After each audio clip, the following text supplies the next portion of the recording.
माननीय श्रीमती प्रियंका चतुर्वेदी। सब वंदे मातरम के 150 साल पूरे होने पे मुझे इस चर्चा में भाग लेने का सौभाग्य प्राप्त हो रहा है, उसकी मुझे बेहद ही खुशी है।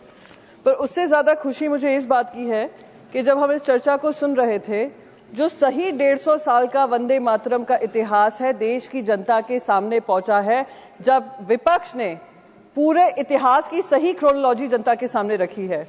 मैं देशवासियों से अपील करूंगी कि इस चर्चा को ध्यान से सुने और जो व्हाट्सएप हिस्ट्री 2014 से चालू हुई है, जो मैं कहती हूँ जो उससे प्रभावित हैं, जो उससे पीड़ित हैं, वो जरूर इस चर्चा को सुने, क्योंकि सही इतिहास जनता के सामने जाना बहुत जरूरी था और ये इस चर्चा के माध्यम से हुआ। मैं तो अब आपके माध्यम से सर ये भी रिक्वेस्ट करूंगी कि क्विट इंडिया मूवमेंट पर चर्चा हो, स्वतंत्रता संग्राम पे चर्चा हो, और वो सारी चर्चा जो 2014 से धूमिल करने की कोशिश की गई थी, वो सारी चर्चा का विषय बने। जैसे ये जो इतिहासकार हैं व्हाट्सएप हिस्ट्री के माध्यम से व्हाट्सएप हिस्ट्री फैलाते हैं, उनका करियर का दी एंड हो सर। और मैं हैरान थी जब कहा कि भारतीय जनता पार्टी वंदे मातरम की चर्चा करना चाह रही है। ये वही भारतीय जनता पार्टी, वही सरकार है जिन्होंने ये सेशन शुरू होने से पहले वो नोटिफिकेशन जारी किया था कि यहाँ के कोई भी सांसद वंदे मातरम और जय हिंद वाला नारा नहीं लगा सकते हैं। इससे बड़ा राष्ट्रद्रोह मैं मानती हूँ कुछ और हो ही नहीं सकता, राष्ट्र विरोधी सोच हो ही नहीं सकती। इसलिए हमने मेरी पार्टी के लीडरशिप ने चेयरमैन को लिखा था कि ये नोटिफिकेशन इमीडिएटली विड्रॉ हो। वो और नया नोटिफिकेशन नहीं था, पुराने नोटिफिकेशन जो भी नोटिफिकेशन था फिर से जारी किया गया है सर प्लीज। हाँ सर, वंदे मातरम, हम तो वंदे मातरम की चर्चा करने आए। मैं सवेरे से बहुत सारे भाषण सुन रही थी उस तरफ से जो वंदे मातरम की जगह वंदे भारत की चर्चा करने को तैयार थे। आप देख लीजिएगा, लोकसभा में भी यही हुआ है, राज्यसभा में भी। मैंने बहुत सारे लोगों को, उनका प्रेम उसी से स्पष्ट हो गया, कितना वंदे मातरम और कितना वंदे भारत में उनको अंतर पता है। सर तीसरी बात, प्लीज बैठ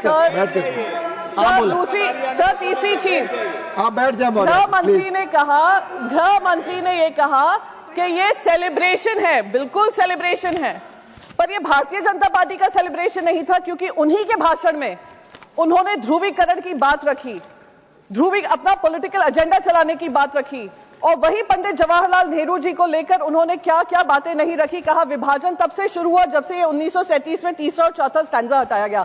सर जब ये स्टैंजा हटाया गया था, जब हमारे देश के जवान बॉर्डर पे लड़ते हैं, हमारे तुकाराम ओम्बले जी आतंकवादी को पकड़ते पकड़ते वंदे मातरम कहकर अपनी जान देते हैं, बलिदान देते हैं। वो ये नहीं पूछते हैं तीसरा और चौथा स्टैंजा कहाँ है, वो इससे प्रेरित होते हैं कि वंदे मातरम के लिए वो सेवा कर रहे हैं, वंदे मातरम के लिए वो बलिदान कर रहे हैं। सर लास्ट मिनट सर, एक ही 30 सेकंड लूंगी सर।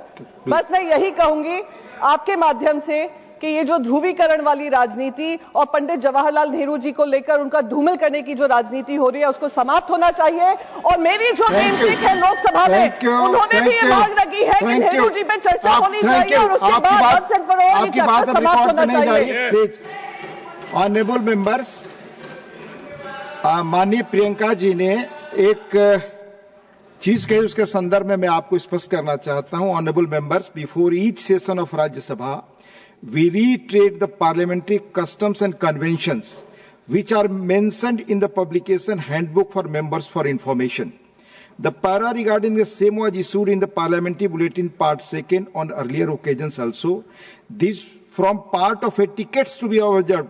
बोलने से मना नहीं किया था। आप भाषण में उन नारों को कोट न करें, भाषण होने दें इसके बारे। Please take your seat. Please, nothing is going on record. This form part of etiquettes to be observed in the House and impress upon the members to desist from interrupting the speech of another member by shouting slogans.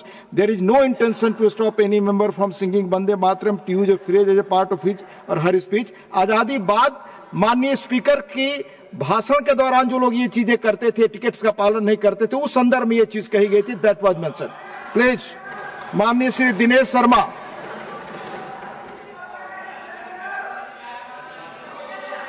महोदय please